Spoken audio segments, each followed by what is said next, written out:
Tulad ng complicated at unexpected twist na magiging finale ng Widow's War, parang rollercoaster din daw ang past year ni Bea Alonzo. Kaya this 2025, self-discovery, self-improvement at self-care ang priority ni Bea. Makichika kay Aubrey Carampel. Back on the set na sa Widow's War si Bea Alonzo, fresh from her Europe trip kasama ang kanyang pamilya. Very memorable and one for the books nga raw ang kanilang holiday vacation sa Andorra, Spain, kung saan nakapag-ski sila. Nakabalik din daw sila ng kanyang ina sa Lourdes, France, this time with the whole family. May side trip din siya sa UK kasama naman ng kanyang kaibigan. As in empowering din siya na to be single and then spend time with the ones you love. I didn't feel sad, I didn't feel incomplete. I guess parang ang sarap din ng feeling ng enough ka as yung parang hindi ako nalungkot. Roller coaster ride nga raw ang 2024 ni Bea.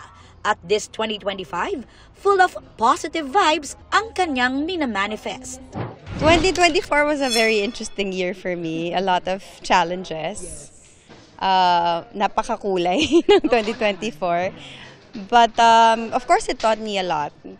And I guess 2025 is all about self-discovery and self-improvement and siguro self-care. Magiging open din daw siya to change and possibilities, mapa-career o personal na buhay. Pero, bukas din ba ang kanyang puso? Parang maling sinabi ko yun na. Yeah, open. Pero syempre, again, marami kang natutunan sa past years and pagdating sa usaping yan, syempre parang parang you have to this time be, not naman, I wouldn't use the word careful, but siguro mas mindful. And siguro this time mas intentional. At ang isa raw sa mga importanteng lesson para sa kanya sa nagdaang taon. To learn how to gracefully walk away from things that aren't meant for you. Kahit gine-jetlag pa sa taping, at home ang pakiramdam ni Bea sa set ng Widow's War, kung saan gumaganap siya bilang si Sam.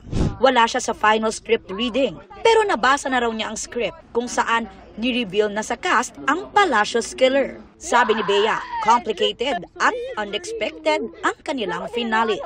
I guess shocked. Oo, shocked. But yun, parang interesting kung paano namin i-execute. Aubrey Carampel, updated sa Showbiz Happenings.